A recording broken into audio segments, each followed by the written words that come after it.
Hello बच्चों, यदि आप क्लास 12th के स्टूडेंट हैं और बोर्ड एग्जाम 2025 देने वाले हैं तो ये वीडियो आप सभी के लिए बहुत ज़्यादा इंपॉर्टेंट होने वाली है। तो जैसा कि आप सभी का पेपर हिंदी का जो है, हिंदी का पेपर 24 फरवरी को है।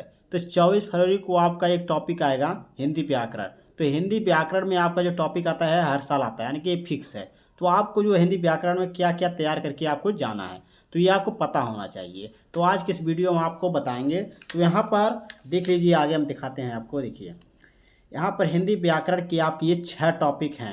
क्या 6 टॉपिक? ये 6 टॉपिक जो है आपके फिक्स होते हैं। ये 6 टॉपिक को आप तैयार कर लीजिए। क्या ये 6 टॉपिक को आप आपको तैयार करना है। यदि आप ये 6 टॉपिक तैयार कर लेते हैं तो आपके पूरे 16 नंबर फिक्स हो जाते हैं। क्या 16 नंबर बिल्कुल फिक्स होते हैं। तो ये 6 टॉपिक आज के इस वीडियो में आपको पूरा बताएंगे, यानी कि आपके ये हिंदी व्याकरण से 6 टॉपिक जो हैं उनको हम इस वीडियो में बताएंगे। तो वीडियो को एंड तक देखिएगा, बहुत ज़्यादा इंपॉर्टेंट है, क्योंकि ये सभी क्वेश्चन आपके BBIMP क्वेश्चन, क्या BBIMP क्वेश्चन है।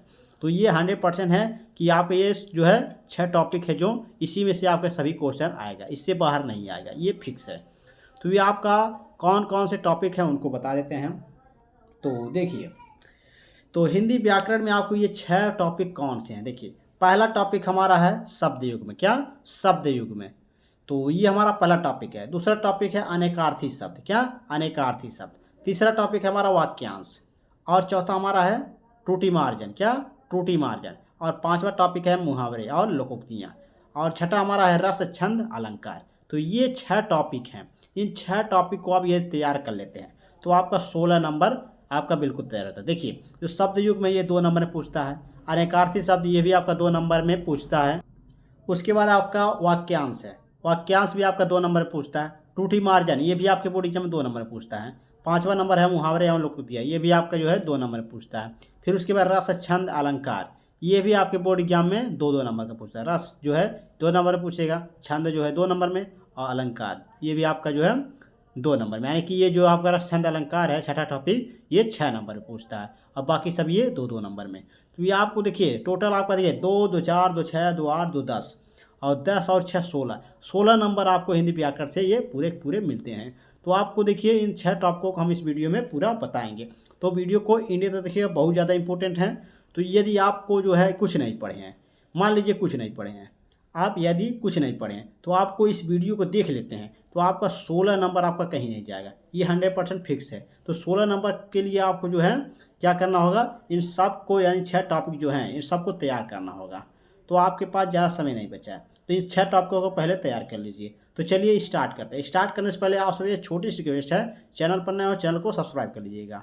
तो चलिए स्टार्ट करते हैं। पहला हमारा है शब्द युग में। तो पहले शब्द युग में को हम देखेंगे, उसके बाद अनेकार्थी शब्द को। चलिए पहले शब्द युग को देखते हैं, जितने भी क्वेश्चन बनते हैं उन शब्द युग के उनको देख लेते हैं। तो देखिए पहला टॉपिक हमारा शब्द युग में है। शब्द युग में आपको हम 20 महत्वपूर्ण प्रश्नों को बताएंगे। 20 आपको 20 सिर्फ आपको 20 तैयार करना है। क्या शब्द युग में आपको 20 तैयार करना है। तो देखिए पहला हमारा दिया है अनिल अनल। इसका मतलब क्या होता है, वायु और आग। क्या वायु और आग। हम डायरेक्ट आपको आंसर बताते चलेंगे क्योंकि यहाँ पर ट्रिक लगा हुआ है। इसका वीडियो ऑलरेडी बन चुका है, अगर आपको सिंगल वीडियो इसका चाहिए तो आप देख सकते हैं। देखिए हम आपको 1 शॉर्ट वीडियो दे रहे हैं, ये जो आपका हिंदी व्याकरण से ये 1 शॉर्ट वीडियो यानी कि महामैराथन है। तो देखिए अनिल अनल, इसका जो होगा इसका वायु और आग होगा, इसको तैयार कर लीजिए। दूसरा है अंश अंश। क्या ये आपका सेम है, इसमें देखिए छोटा सा यहाँ पर बड़ा सा है। तो अंश अंश इसका होगा कंधा और भाग, यानी ख वाला इसका सही होगा। इसको सही करिए, इसको सही करते चलिए और इसको तैयार करते चलिए। उसके बाद तीसरा नंबर है अम्बुद अम्बुज। क्या अम्बुद और अम्बुज। तो इसका ग वाला सही होगा बादल और कमल। क्या बादल और कमल। उसके 5वां नंबर है सूत और सूत। क्या सूत और सूत। यहाँ पर छोटा उग मात्रा है, यहाँ पर बड़ा उग मात्रा। तो ये सूत सूत यानी कि आपका इसका आंसर होगा पुत्र और सारथी। एक का मतलब होगा सूत पुत्र और एक का मतलब सारथी, तो पुत्र और सारथी हो गया। उसके बाद हमारा जो है 5वां नंबर है, इसका हो जाएगा जो 5वां नंबर इंपॉर्टेंट है अभिराम अभिराम। क्या अभिराम और अभिराम। तो अभिराम का मतलब अनवरत और आकर्षक। बहुत लोग क्या करते हैं बिना रोक के और सुंदर, इस पर क्लिक कर लेते हैं। या फिर अविराम यानी कि लगातार और रुचिकर, इस पर भी लगा सकते हैं। तो इसको देखिए आपको बहुत ध्यान से लगाना है। तो अविराम और अभिराम, इसका अनवरत और आकर्षक होगा। क्या अनवरत और आकर्षक। तो इसको सही कर लीजिए, बहुत ज़्यादा इंपॉर्टेंट है। उसके बाद चलिए छठा नंबर देखते हैं। छठवां नंबर है आसक्त आसक्त। क्या आसक्त आसक्त। तो यहाँ पर इसका होगा मतलब, इसका अर्थ होगा शक्तिहीन और मोहित। क्या पहला वाला सही होगा, शक्तिहीन और मोहित। तो इसको सही करिए। 7वां नंबर है आपका स्वर्ण और सवर्ण। क्या स्वर्ण और सवर्ण, इसका मतलब होगा सोना और उच्च जात। क्या सवर्ण का, स्वर्ण का मतलब होगा सोना और सवर्ण का मतलब उच्च जात। तो ये आपका घ वाला सही होगा, इसको सही सही करिए और इसको तैयार कीजिए। उसके बाद 8वां नंबर हमारा है अंश और अंशु। क्या अंश और अंशु। तो अंश और अंशु यानी इसका मतलब हो गया, अंश का मतलब भाग हो गया और अंशु का मतलब किरण हो गया। तो इसका मतलब हो गया भाग और किरण। तो ये 8वां नंबर का जो होगा ग वाला से होगा, इसको सही करिए और इसको जो है याद करिए। 9वां नंबर है तरड़ी और तरुड़ी। क्या तरड़ी और तरुड़ी। तो इसका जो मतलब होगा, तरड़ी का मतलब नौका, तरुड़ी के मतलब युवती। क्या युवती। तो ये आपका नौका और युवती होगा, इसका ग वाला सही होगा।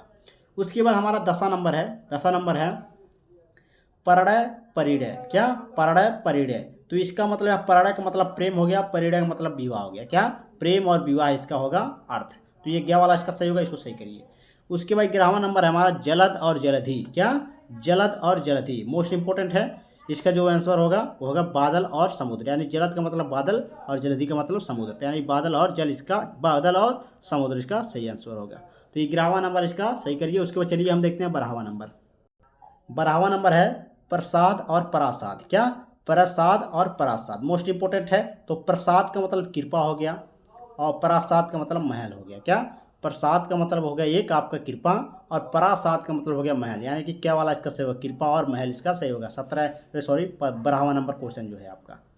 उसके बाद 13वां क्वेश्चन देखेंगे। 13वां क्वेश्चन है आपका कपीस और कापीस। क्या कपीस और कपीस। तो इसमें छोटा है, इसमें बड़ा है। क्या बड़ा का मात्रा है, यहाँ पर छोटा का मात्रा, ये बड़ा का मात्रा। तो इसका मतलब होगा कपीस का मतलब हो गया मटमैला और कापीस का मतलब हो गया सुग्रीव। तो इसका मटमैला और सुग्रीव इसका राइट आंसर होगा। घ वाला आपका सही होगा, इसको सही करिए, उसको तैयार कीजिए। 14 नंबर है आपका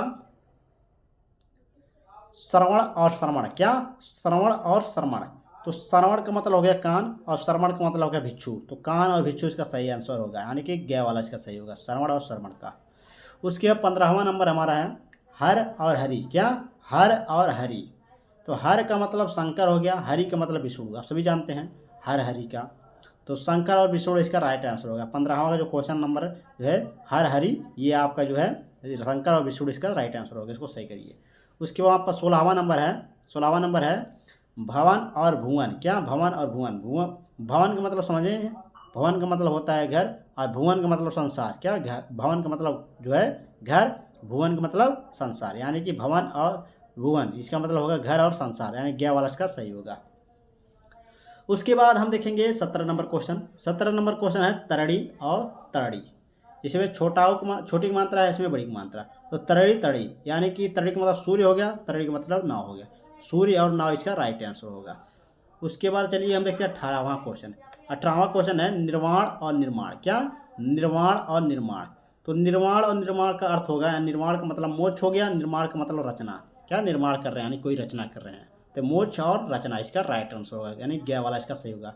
चलिए 19 नंबर क्वेश्चन देखते हैं। 19 नंबर क्वेश्चन अनिष्ट और अनिष्ट है। क्या अनिष्ट और अनिष्ट है। इसमें देखिए ठ है, इसमें ठ है, अनिष्ट और अनिष्ट है। तो अनिष्ट का मतलब बुरा हो गया एक, और अनिष्ट का मतलब होगा निष्ठा रहित। क्या निष्ठा रहित। तो यहाँ बुरा और निष्ठा रहित इसका राइट आंसर होगा, यानी क वाला इसका सही होगा। उसके हमारा 20वां क्वेश्चन है मात्र और मातृ। क्या मात्र और मातृ। तो मात्र का मतलब केवल हो गया, क्यों कहते हैं ना मात्र, ये याद कर लीजिए, मात्र इसको पढ़ना है। तो मात्र यानी केवल हो गया। अब मात्र का मतलब एक माता होता है। क्या मातृ पितृ जो होता है, यानी कि मात्र का मतलब माता हो गया, यानी केवल और माता हो गया। तो इसका राइट आंसर क्या होगा, इसको सही कर लीजिए। तो ये थे टोटल आपके जो कि 20 महत्वपूर्ण शब्द युग में। क्या 20 महत्वपूर्ण शब्द युग में, ये मैंने बताया। देखिए ये हमारा पहला टॉपिक जो है ये कंप्लीट होता है। क्या शब्द युग में जो हमारा कंप्लीट होता है, इसको जो है 20 इसमें आपको तैयार करना, शब्द युग में आपको 20 तैयार करना है। उसके बाद दूसरा नंबर अनेकार्थी शब्द। क्या अनेकार्थी शब्द। इसके बाद हम देखेंगे अनेकार्थी शब्द को। चलिए अनेकार्थी शब्द को देख लेते हैं।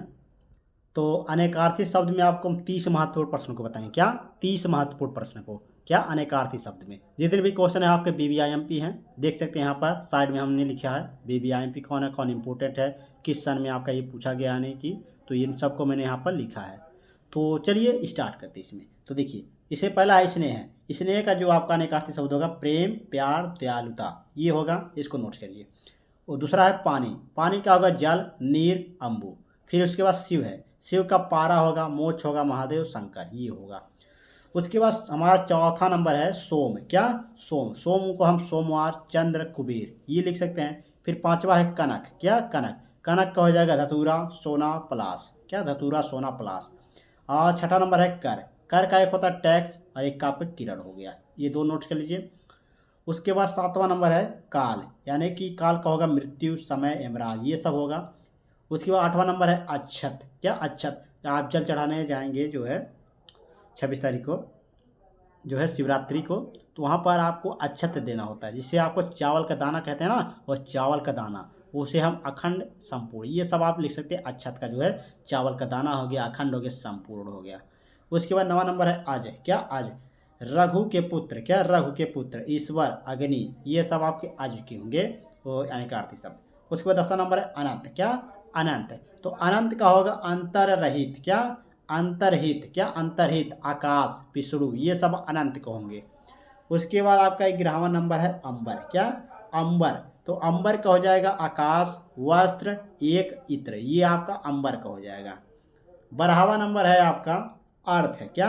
अर्थ। तो अर्थ का होगा धन, कारण, परियोजना, तात्पर्य, ये होगा अर्थ का। उसके 13वां नंबर गति है। क्या? गति। तो गति का हो जाएगा दशा, अवस्था, चार, ये सब हो जाएंगे गति के। उसके बाद घनश्याम दिया है 14 नंबर, तो घनश्याम का हो जाएगा श्री कृष्ण, कन्हैया, मुरलीधर, ये हो जाएगा। 15वां का है जड़। तो जड़ का होगा एक मूर्ख हो गया, उसके बाद मूल हो गया, अचेतन हो गया, ये जड़ का हो जाएगा अनेकार्थी शब्द।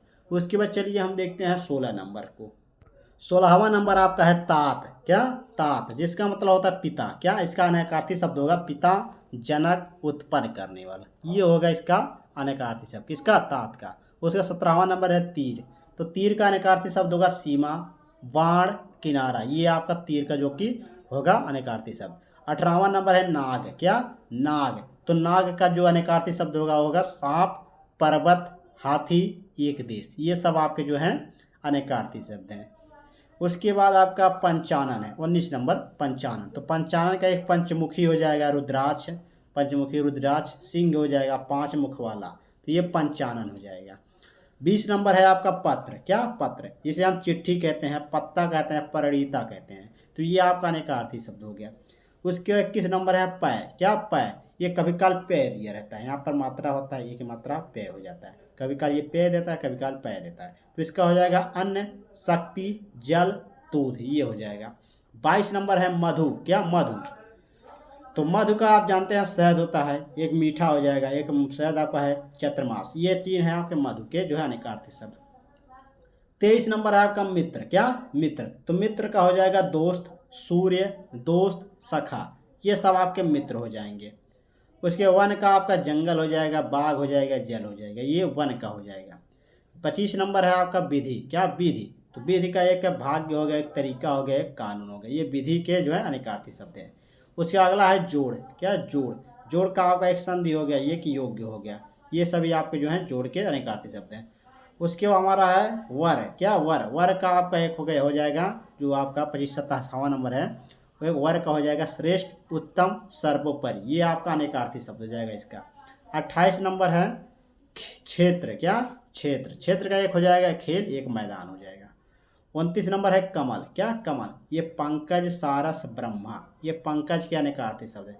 30 नंबर है हमारा कपि। कपि का एक बंदर हो गया, हाथी हो गया, लंगूर हो गया, यह जो है कपि का जो है अनेकार्थी शब्द हो गया। तो ये टोटल आपके 30 महत्वपूर्ण जो कि अनेकार्थी शब्द थे। तो ये मैंने आपको 30 इसमें बताया, तो जो कि बहुत ही ज़्यादा इंपॉर्टेंट है, इसको तैयार कर लीजिएगा। तो हमारा देखिए कौन सा कंप्लीट हुआ हमारा, देखिए हिंदी व्याकरण पहला टॉपिक हमारा शब्द योग में था, इसको कंप्लीट कर लिया मैंने, अनेकार्थी शब्द इसको कर लिया। उसके हम वाक्यांश को करेंगे। क्या? वाक्यांश को, इसमें 20 आप तैयार कीजिए, इसमें 30 तैयार कीजिए, उसके बाद वाक्यांश को चलिए तैयार करते हैं आप। तो वाक्यांश को देखेंगे, उसके त्रुटि मार्जन को देखेंगे, फिर मुहावरे को, फिर रस छंद अलंकार को देखेंगे। तो चलिए अब वाक्यांश को देख लेते हैं। तो वाक्यांश में देखिए आपको, वाक्यांश को एक हम देखिए शॉर्ट में वाक्यांश पढ़ते हैं, लेकिन ये है अनेक शब्दों के लिए एक से, यानी कि अनेक शब्द हैं, यानी कि ज़्यादा शब्द हैं, उसके एक ही शब्द में इसको बताना है। तो देखिए आपका ये भी 2 नंबर पूछता है। 25 क्वेश्चन को हम बताएंगे अनेक शब्दों के लिए एक शब्द जो आपको बोर्ड एग्जाम के लिए बहुत ज़्यादा इंपॉर्टेंट है। तो चलिए देखते हैं। देखिए तो पहला दी है थोड़ा जानने वाला। क्या? थोड़ा जानने वाला। अल्पज्ञ उसे कहेंगे क्या? जो थोड़ा जानने वाला है उसे हम अल्पज्ञ कहेंगे। दूसरा है किसी भी पक्ष का समर्थन न करने वाला। क्या? किसी भी पक्ष का समर्थन न करने वाला उसे क्या कहेंगे? निष्पक्ष कहेंगे। तीसरा है जिसे काटा न जा सके। क्या? जिसे काटा न जा सके उसे क्या कहेंगे? अकाट्य। चौथा है जिसमें कुछ करने की क्षमता न हो। क्या? जिसमें कुछ करने की क्षमता न है उसे क्या कहेंगे? अक्षम। क्या? अक्षम कहेंगे। पांचवा है जिसके समान कोई दूसरा न हो। क्या? जिसके समान कोई दूसरा न हो, अद्वितीय कहेंगे उसे। छठा है आपका जिसे देखा न जा सके। क्या? जिसे देखा न जा सके उसे क्या कहेंगे? अदृश्य। कहते हैं ना वह अदृश्य है, उसे दिखाई नहीं दे रहा, वह अदृश्य है, वह दिख नहीं रहा है।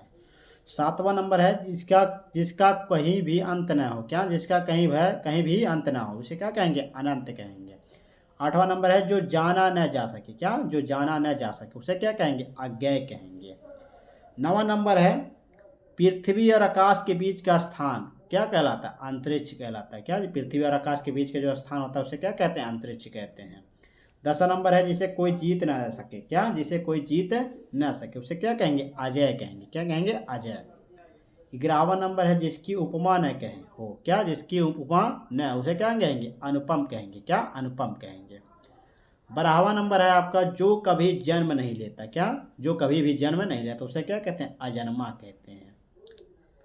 13वां है आपका दूसरों पर आश्रित रहने वाला उसे क्या कहेंगे? पराश्रित कहेंगे। 14 नंबर है जो अधिक बोलता हो। क्या? जो अधिक बोलता है उसे क्या कहते हैं? वाचाल कहते हैं। ये जितने भी क्वेश्चन आपको बताना है सब इंपॉर्टेंट है। 14 नंबर आपका क्या? वाचाल। 15वां नंबर है जो मर्यादा का पालन करता है। क्या? जो मर्यादा का पालन करता है उसे क्या कहते हैं? मर्यादित कहते हैं। क्या? मर्यादित। उसके बाद हम देखेंगे 16 नंबर है ईश्वर में विश्वास रखने वाला। क्या? ईश्वर में विश्वास रखने वाला उसे क्या कहेंगे? आस्तिक कहेंगे। क्या? आस्तिक। फिर उसके बाद हम देखेंगे 17वां नंबर है जिसे समझना कठिन हो। यानी कि जिसे हम समझ नहीं पाते उसे कठिन हो, यानी जिसे समझना कठिन हो उसे क्या कहें? दुर्बोध कहेंगे। क्या? दुर्बोध। 18 नंबर है जिसका वर्णन न किया जा सके। क्या? जिसका वर्णन न किया जा सके उसे क्या कहेंगे? अवर्णनीय। क्या कहेंगे? अवर्णनीय कहेंगे। 19 नंबर है जो अपने प्रति की गई भलाई को न माने। यानी जो अपने प्रति की गई भलाई को न माने उसे क्या कहेंगे? कृतघ्न कहेंगे। क्या कहेंगे? कृतघ्न। तो ये 19 नंबर था। चलिए 20वां देख लेते हैं। 20 नंबर है आपका संयम से और कम खर्च करने वाला। क्या? संयम से और कम खर्च करने वाला क्या कहेंगे? वो मीतबई कहेंगे उसे। क्या कहेंगे? मीतबई। 21 नंबर है जो सब कुछ जानता हो। क्या? जो सब कुछ जानता हो उसे क्या कहेंगे? सर्वज्ञ कहेंगे। क्या कहेंगे? सर्वज्ञ कहेंगे। 22 नंबर है जिसका विश्वास किया जा सके। क्या? जिसका विश्वास किया जा सके उसे क्या कहेंगे? विश्वसनीय कहेंगे। क्या कहेंगे? विश्वसनीय। BIMP है। उसके बाद आपका है 23 नंबर है आपका जिसकी तुलना न की जा सके। क्या? जिसकी तुलना न की जा सके उसे क्या कहेंगे? अतुलनीय कहेंगे। क्या कहेंगे? अतुलनीय। उसके बाद 24 नंबर है जो नहीं हो सकता। क्या? जो नहीं हो सकता उसे क्या कहेंगे? उसे कहेंगे असंभव। क्या कहेंगे? असंभव कहेंगे। 25 नंबर है जिसके आने की कोई तिथि न हो। क्या? जिसके आने की कोई तिथि न है उसे क्या कहेंगे? अतिथि कहेंगे। क्या कहेंगे? अतिथि कहेंगे। तो ये टोटल आपको मैंने 25 क्वेश्चन बताए वाक्यांश के आने के अनेक शब्दों के लिए एक शब्द। तो ये मैंने आपका तीसरा नंबर आपको बता दिया वाक्यांश। तो त्रुटि मार्जन को चलिए देखते हैं। तो त्रुटि मार्जन जो आपका है ये टॉपिक देखने से पहले आपसे से एक बार हम फिर से रिक्वेस्ट कर रहे हैं, यदि आप चैनल पर नए हो चैनल को सब्सक्राइब जरूर कर लीजिए और नोटिफिकेशन भी ऑन कर लीजिएगा, क्योंकि कल की वीडियो हम आपको और मज़ेदार वीडियो लाएंगे। यानी कि उसमें पत्र लेखन होगा, मुहा जो कि आपका बहुविकल्पी होगा, और जो लेखक होंगे इसी प्रकार आपके जो हैं कई टॉपिक आपके वन शॉट वीडियो लेकर आएंगे। आज के इस वीडियो मैंने हिंदी व्याकरण लाया, अगली वीडियो हम आपको और भी मज़ेदार टॉपिक लेके आएंगे। तो इसलिए चैनल को सब्सक्राइब कर लीजिए और नोटिफिकेशन ऑन कर लीजिए। तो चलिए अब देखते हैं चौथा नंबर हमारा त्रुटि मार्जन। क्या? त्रुटि मार्जन। तो इसको देख लेते हैं। चलिए तो त्रुटि मार्जन में आपको इसको जो है सही करने आना चाहिए। क्या? सही करने आना चाहिए। तो त्रुटि मार्जन को कैसे करते हैं देखिए। पहला क्वेश्चन दिया हमारा मैं अनेकों बार दिल्ली जा चुका हूँ। क्या? मैं अनेकों बार दिल्ली जा चुका हूँ। इसमें आप पकड़िएगा, इसमें आप देखिएगा कहीं पर हमको मिस्टेक हो रहा है या नहीं। तो यहाँ पर शुद्ध रूप में आप देखिए मैं अनेकों बार दिल्ली जा चुका हूँ। इसको कैसे बैठाएंगे? तो ऐसे मैं अनेक बार दिल्ली जा चुका हूँ। क्या? मैं अनेक बार, यहाँ पे जो ओ का मात्रा है यानी कि क्या पे, उसे हम हटा देंगे तो यहाँ पर हो जाएगा मैं अनेक बार दिल्ली जा चुका हूँ। ये आपका सही रूप बैठ रहा है, तो इसको हम लिख देंगे, यानी कि मैं अनेक बार दिल्ली जा चुका हूँ। दूसरा नंबर है सीता ने पुस्तक लिखा। अब याद देखिए आपका ये जो है किस में आ गया, ये कोई लड़के में आ गया, यानी कि सीता ने पुस्तक लिखी और लड़की है आपका सीता, फिर आपको ये लड़के के पद में आ रहा है, तो ये सीता ने पुस्तक लिखी है, आपको हम साधारण भाषा में बता रहे हैं। सीता ने पुस्तक लिखा, ये लिखा को हम क्या कर देंगे, लिखी, यानी कि ये लड़की में हम कर देंगे चेंज, यानी कि इसको फीमेल में कर देंगे, ये मेल में खा रहा है। तो यहाँ पर सीता ने पुस्तक क्या करी, लिखी, इसको इस तरह लिखेंगे। उसके बाद हमारा तीसरा दिया है मैं महेश को पढ़ाया। क्या? मैं महेश को पढ़ाया। तो मैं, यहाँ देखिए मैं अगर आ जाता है कहीं भी आपको शब्द में, तो इसके स्थान पर आप लगा सकते हैं मैंने। क्या?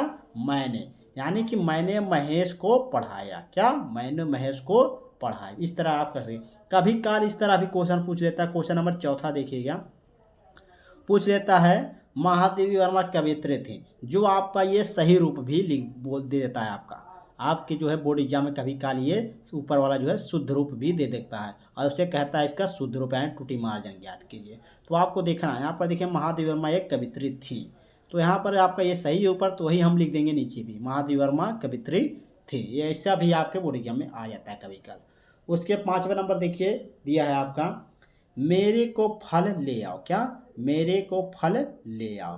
तो मेरे को फल ले आओ यानी कि यहाँ पर लिखें मेरे लिए, यानी कि मेरे को हटाएंगे लिए, मेरे लिए फल ले आओ। यहाँ पर ये बैठ रहे हैं तो यहाँ पर लिए लिख देंगे, तो मेरे लिए फल ले आओ, ये हो जाएगा सही। उसके बाद 6ठा नंबर है आपका मैं इस लड़के को पढ़ाया। मैंने कहा ना यहाँ पर मैं यदि आ जाता तो इसके स्थान पर हम मैंने लिख देंगे। क्या? मैंने, तो यहाँ पर हो जाएगा मैंने इस लड़के को पढ़ाया। इस तरह आपका ये सही शुद्ध रूप हो जाता है। 7वां नंबर है आपका सूर्य पूरब में निकलता है। क्या? सूर्य पूरब में निकलता था ये पास्ट हो गया। क्या? पास्ट होगा। देखिए सूर्य जो है वर्तमान में भी चल रहा है, तो यहाँ पर लिखेंगे सूर्य, यहाँ पूरब के स्थान पर पूर्व लिख देंगे, पूर्व से निकलता है। क्या? पूर्व से निकलता है, यहाँ पर था के स्थान पर है कर देंगे क्योंकि वर्तमान में चला, ये था पास्ट हो गया, ये आपका प्रेजेंट में हो गया। उसके बाद हमारा अगला देखिए, अगला दिया है मैं कलम से लिखता हूँ। क्या? मैं कलम से लिखता हूँ, तो मैं कलम से लिखता हूँ। क्या? मैं कलम के साथ लिखता हूँ, ये क्वेश्चन है, तो इसको बनाएंगे मैं कलम के साथ नहीं लिखता हूँ, सॉरी मैं कलम के साथ लिखता हूँ, ये आपका है ना, तो यहाँ पर लिख देंगे मैं कलम से लिखता हूँ, साथ के स्थान पर ये के हटा, इसको हटा देंगे, यहाँ पर से लिख देंगे मैं कलम से लिखता हूँ। इस तरह आपको लिखना है। 9वां नंबर देखिए, 9वां नंबर है आपका प्रधानाचार्य जी ने हस्ताक्षर कर दिया। क्या? प्रधानाचार्य जी ने हस्ताक्षर कर दिया। अब देखिए आपका ये आपको लग रहा है कि ये सही रूप है, आपको अपने मन से इसमें चेंज करना है, कुछ चेंज करना है, तो आप शुद्ध रूप कैसे बनाएंगे, तो यहाँ लिखिए प्रधानाचार्य जी ने हस्ताक्षर कर दिए, दिया के स्थान पर दिए कर देंगे, ये आपका सही रूप बन जाएगा। तो इस तरह आपको बनाना है। उसके बाद इसमें कुछ चेंज कर देना है जरूर आपको। उसके बाद 9वां हो गया। 10वां चलिए देखते हैं। 10वां आपका दिया है बेटी तो पराया धन होती है। क्या? बेटी तो पराया धन होती है, इसका लिखेंगे बेटी पराया धन होती है, यहाँ पर तो को हटा देंगे तो यहाँ पर लिखेंगे बेटी पराया धन होती है। इस तरह आप बनाएंगे। 11वां लिखेंगे यह किताब 5 रुपये की है, यानी कि हाँ 11वां नंबर क्वेश्चन है, बहुत इंपॉर्टेंट है। यह किताब 5 रुपये की। क्या? तो यह किताब है 5 रुपये की है, तो यहाँ पर देखिए यहाँ पर लिख देंगे यह किताब मात्र 5 रुपये की है। आप बैंक में जाते हैं, आप मान लीजिए 25,000 निकालना, तो वहाँ पर लिखते हैं मात्र 25,000 रुपये लिखते हैं ना, तो उसी के स्थान इसी तरह आपको यहाँ पर लिख देना है ये किताब मात्र 5 रुपये की है, तो इस तरह आपको लिख देना है। 12वां है इलाहाबाद जाने के अनेकों रास्ते हैं। क्या? इलाहाबाद जाने के अनेकों रास्ते हैं, तो यहाँ पर देखिए अनेकों आ गया ना, तो पहले क्वेश्चन में बताया था अनेकों को हम कर देंगे अनेक, तो यहाँ पर हो जाएगा इलाहाबाद जाने के अनेक रास्ते हैं। इस तरह आपको लिखना है। 13वां नंबर है उसने 3 पुस्तकें खरीदा। अब देखिए उसने 3 पुस्तकें खरीदा, इसको हम खरीदा के स्थान पर खरीदी कह देंगे तो हो जाएगा उसने 3 पुस्तकें खरीदी। इस तरह आपको बनाना है। 14 नंबर है आपका, माधव ने पुस्तक पढ़ ली। क्या? माधव ने पुस्तक पढ़ ली।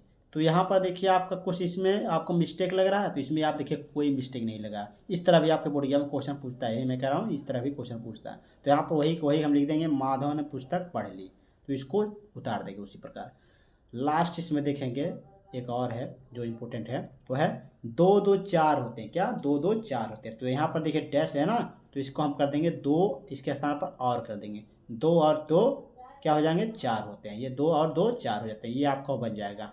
तो इस तरह आपको इसको सॉल्व करना है, इसको शुद्ध रूप में बनाना है। तो ये 15 क्वेश्चन मैंने आपको बताया, आप सभी को समझ में आ गया होगा। ये 15 क्वेश्चन इसलिए मैंने बताया, ये रिपीटेड भी थे क्वेश्चन, जो जितने भी जो 15 क्वेश्चन मैंने बताया आपको ये रिपीटेड थे।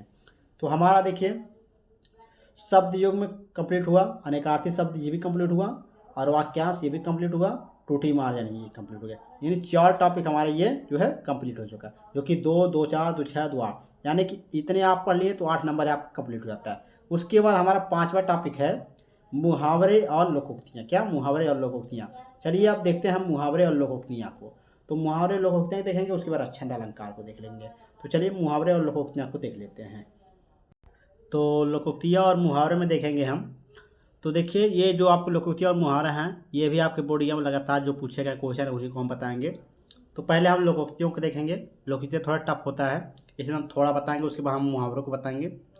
तो लोकोक्तियाँ पहले देखते हैं। तो पहला में आपका लोकोक्तियाँ है अपनी करनी पार उतरनी, ये आपका इम्पोर्टेंट है। तो देखिए इसका अर्थ होगा अपने बुरे कर्मों का फल भुगतना ही पड़ता है। क्या? अपने बुरे कर्मों का फल भुगतना ही पड़ता है। तो इसका जो वाक्य प्रयोग होगा देखेंगे, ये देखिए अपनी करनी पार उतरनी, ये वाक्य प्रयोग में आपका आना चाहिए। क्या? जो अपनी करनी पार उतरनी ये आपके वाक्य प्रयोग में आएगा, तभी आपका ये सही होगा, या अन्यथा ये सही नहीं होगा। तो चलिए वाक्य प्रयोग करते हैं। तो लिखेंगे अपने कर्मों के कारण ही रहमत जेल में है, सच ही कहा है अपनी करनी पार उतरनी। इसको आप मन से भी अपने बना सकते हैं। क्या? अपने कर्मों के कारण ही रहमत जो है जेल में है, सच ही कहा है अपनी करनी पार उतरनी। इस तरह इसका वाक्य प्रयोग होगा। दूसरा नंबर जो इम्पोर्टेंट है, बहुत ज़्यादा इम्पोर्टेंट है, वो है दूसरा नंबर है अपना हाथ जगन्नाथ। क्या? अपना हाथ जगन्नाथ, यानी कि इसका मतलब होगा, अर्थ होगा अपने हाथ से किया गया कार्य विश्वसनीय हो, यानी कि अपने हाथ से जो किया गया कार्य है वह विश्वसनीय होता है। वाक्य प्रयोग में लिखेंगे राजेश अपना कार्य करने के लिए दूसरों की मदद लेता है, उसे पता ही नहीं है अपना हाथ जगन्नाथ होता है। तो देखिए इसमें भी आपका जो है अपना हाथ जगन्नाथ जो है यहाँ पर आ चुका है। तो इस तरह आपको आना चाहिए अपने वाक्य प्रयोग में, ये जो आपका जो लोकोक्तियाँ है इसको वाक्य प्रयोग में आना चाहिए, तभी आपका ये सही होगा। तो राजेश अपना कार्य करने के लिए दूसरों की मदद लेता है, उसे पता ही नहीं है अपना हाथ जगन्नाथ होता है। इस तरह वाक्य प्रयोग आप लिखेंगे। तीसरा नंबर चलिए देखते हैं। तीसरा नंबर है आपका आगे नाथ न पीछे पगहा। क्या? आगे नाथ न पीछे पगहा, बहुत इंपॉर्टेंट है। इसको किस तरह लिखेंगे देखिए, इसका जो अर्थ होगा वो होगा कोई जिम्मेदारी न होना। क्या? किसी के ऊपर कोई जिम्मेदारी न होना, ये आपका अर्थ होगा कोई जिम्मेदारी न होना।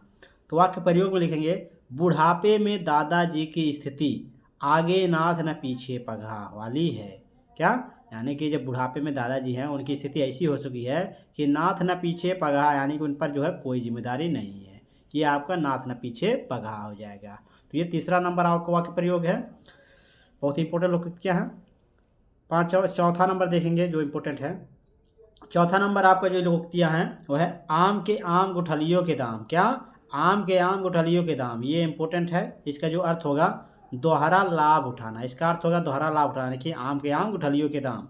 तो इसका वाक्य प्रयोग लिखेंगे आज ठेले वालों को मेले के कारण आम के आम गुठलियों के दाम भी मिल गए, यानी कि जो ठेले वाले हैं उनको जो है मेले के कारण उनको दोहरा लाभ उठाया, यानी कि आम के आम गुठलियों के दाम भी मिल चुके हैं। तो ये आप चौथा लिखिएगा।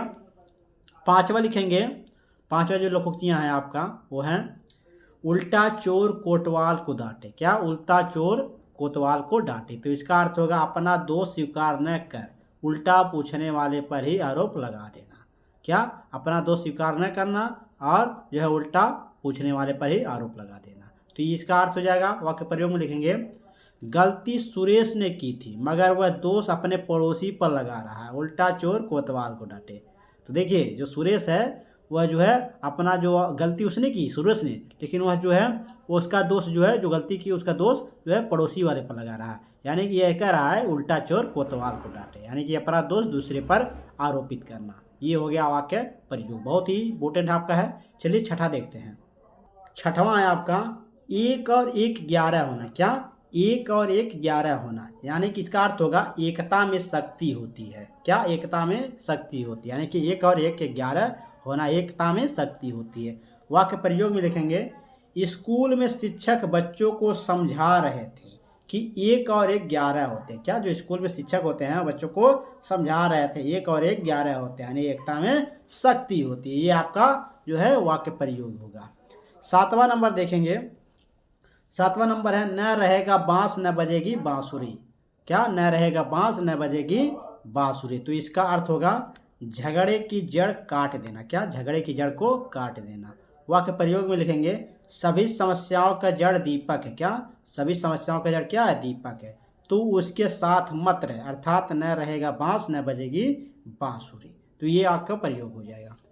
8वां नंबर में लिखेंगे लोहा लोहे को काटता है। क्या 8वां नंबर जो लोकोक्तियां हैं वो है लोहा लोहे को काटता है। इसका अर्थ होगा कठोर रहकर ही कठोरता का सामना करना ही संभव है, तो ये आपका अर्थ हो जाएगा। वाक्य प्रयोग में लिखेंगे जावेद को सबक सिखाने के लिए मुझे भी वैसा ही बनना पड़ा, अर्थात लोहा लोहे को काटता है, तो ये वाक्य प्रयोग हो जाएगा।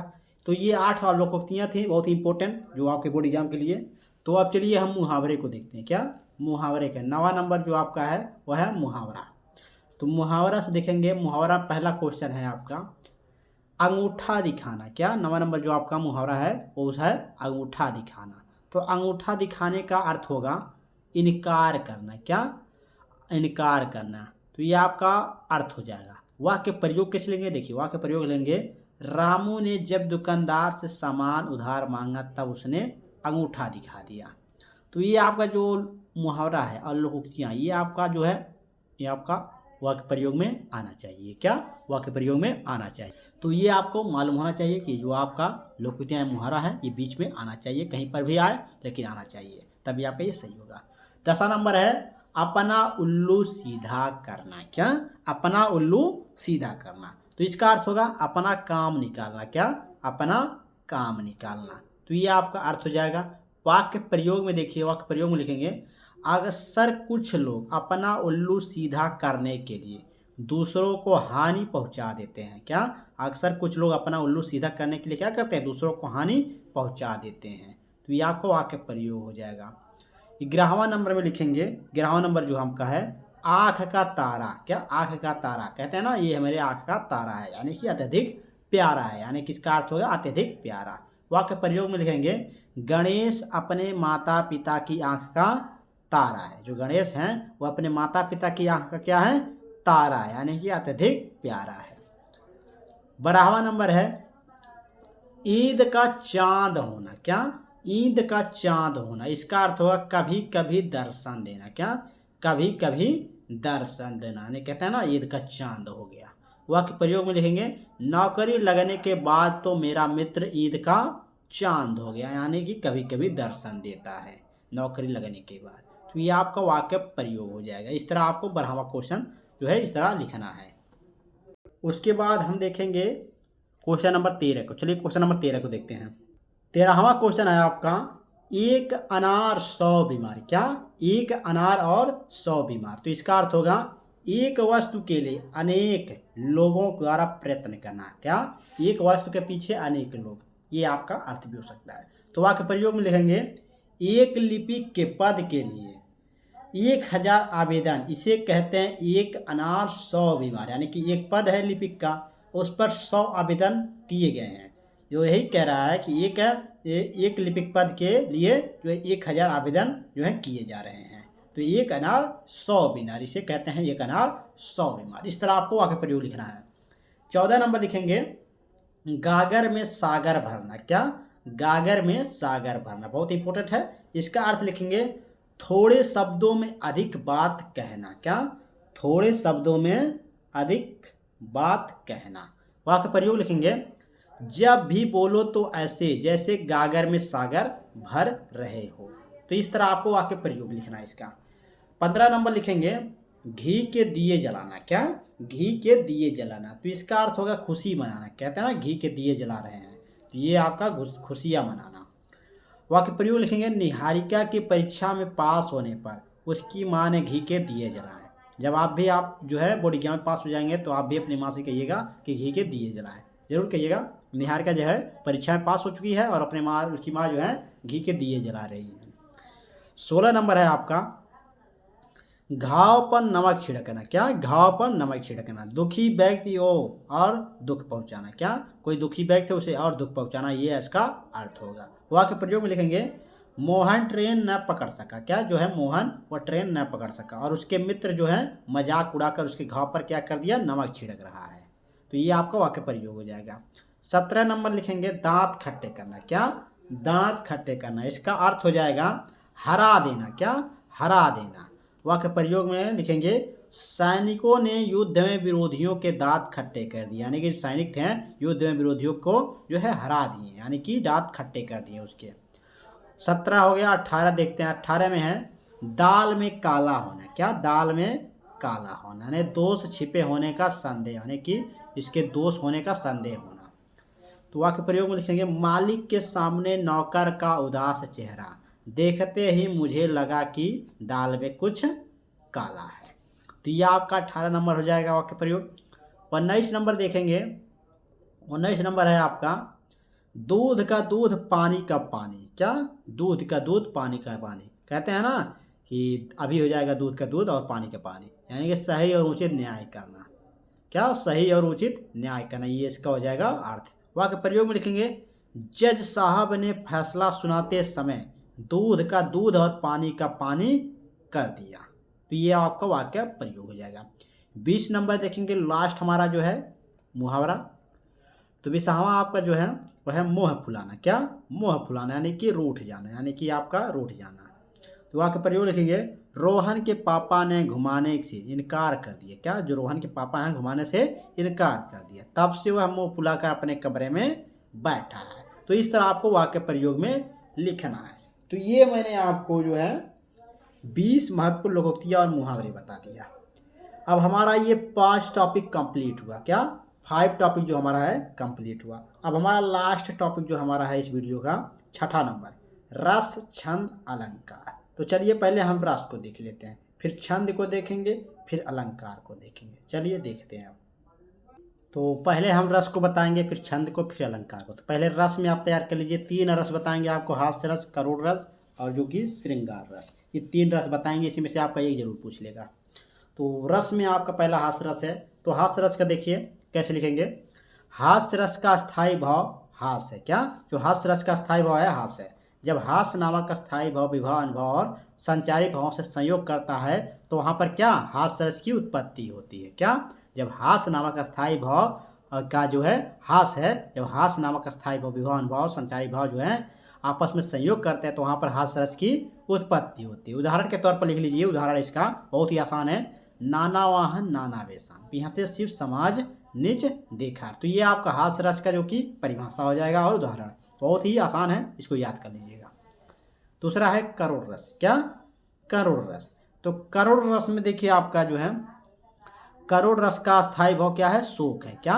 करुण रस का स्थायी भाव शोक है। जब शोक नामक स्थायी भाव विभव अनुभव और संचारी भावों से संयोग करता है तब वहाँ पर करुण रस की उत्पत्ति होती है। क्या? जब करुण रस का स्थायी भाव जो है शोक है, करुण रस का स्थायी भाव क्या है? शोक है। जब शोक नामक स्थायी भाव विभव और अनुभव आपस में संयोग करते हैं तो वहाँ पर करुण रस की उत्पत्ति होती है। जैसे उदाहरण में दिया है, हे खग मृग मधुकर श्रेणी तुम देखी सीता मृग नैनी। क्या? हे खग मृग मधुकर श्रेणी तुम देखी सीता मृग नैनी। ये आपका उदाहरण है, बहुत ही आसान है, इसको तैयार कर लीजिएगा। उसके बाद चलिए तीसरा देख लेते हैं रस जो है, हम उसे देख लेते हैं। तीसरा रस है आपका श्रृंगार रस। क्या? श्रृंगार रस। तो श्रृंगार रस को किस तरह लिखेंगे, देखिए इसका स्थायी भाव रति है। क्या? श्रृंगार रस का जो स्थायी भाव है रति है। जब रति नामक स्थायी भाव विभव अनुभव तथा संचारी भाव से संयोग करता है तो वहाँ पर जो है श्रृंगार रस की उत्पत्ति होती है, यानी कि श्रृंगार रस कहते होता है वहाँ पर। उदाहरण में लिखेंगे मेरे तो गिरधर गोपाल दूसरो न कोई, जाके सिर मोर मुकुट मेरा पति सोई। ये आपको उदाहरण है, बहुत आसान है। जो उदाहरण में आपको 2 ही लाइन में लिखना रहता है तो ज़्यादा लिखेंगे, ये 2 ही नंबर पूछता है तो आपको कम ही लिखना है। तो श्रृंगार रस हो गया, ये आपका जो है रस कंप्लीट होता है। तो यहाँ पर देखिए मैंने आपको ये रस वाला भी कंप्लीट कर दिया। अब हमारा रह गया छंद और अलंकार। तो चलिए छंद को देख लेते हैं। तो छंद में हमारा पहला टॉपिक आता है चौपाई। क्या? चौपाई। तो चौपाई में आपका देखिए क्या होता है। चौपाई में उदाहरण लिखेंगे, इसका जो लक्षण वो लिखेंगे। चौपाई सममात्रिक छंद। क्या? चौपाई जो है सममात्रिक छंद है। इसमें 4 चरण होते हैं। क्या? इसमें 4 चरण होते हैं और प्रत्येक चरण में क्या 16 मात्राएं होती हैं। तो उदाहरण में आपका दिया है बंदव गुरुपद पदोपरागा सुरुचि सुबास सरस अनुरागा अमीय मुरी में चूरन चारु समन सकल भव रोज परिवार। तो ये आपका चौपाई हो गया, बहुत ही इंपॉर्टेंट है। इसमें देखिए चौपाई सममात्रिक छंद है, इसमें 4 चरण होते हैं और प्रत्येक चरण में 16 मात्राएं होती हैं। इस तरह आपको इसका जो है परिभाषा और लक्षण लिखना है। उदाहरण में लिखेंगे बंदव गुरुपद पदोपरागा सुरुचि सुबास सरस अनुरागा अमीय मुरी में चूरन चारु समन सकल भव रोज परिवार। तो ये छंद का पहला जो टॉपिक है चौपाई। दूसरा चलिए देखते हैं। दूसरा हमारा है दोहा। क्या? दोहा। तो दोहा देख लीजिए, इसका परिभाषा उदाहरण लिखेंगे। दोहा अर्धसमात्रिक छंद। क्या? दोहा अर्धसमात्रिक छंद है। इसमें 4 चरण होते हैं। इसके पहले और तीसरे चरण में 13 मात्राएं तथा दूसरे और चौथे चरण में 11 मात्राएं होती हैं। फिर से समझिएगा, दोहा जो है अर्धसमात्रिक यानी सम है आधा विषम, यानी कि इसके जो है 2 आपके जो इसके 2 चरण हैं अलग हैं और 2 चरण अलग हैं, इसे अर्धसमात्रिक छंद कहते हैं। इसमें 4 चरण होते हैं। क्या? इसमें 4 चरण होते हैं। इसके पहले यानी कि पहला और ये तीसरा, इसमें चरण होते हैं 13 मात्राएं और दूसरे यानी कि ये वाला और ये चौथा, इसमें क्या 11 मात्राएं होती हैं। इसका उदाहरण लिखिए। उदाहरण बहुत आसान है। मेरी भव बाधा हरो राधा नागरी सोई जो तन की झाई परे श्याम हरित उत होई। इस तरह आपको उदाहरण लिखना है। उसके बाद नेक्स्ट देखेंगे हम, अगला जो हमारा है टॉपिक वो है सोरठा।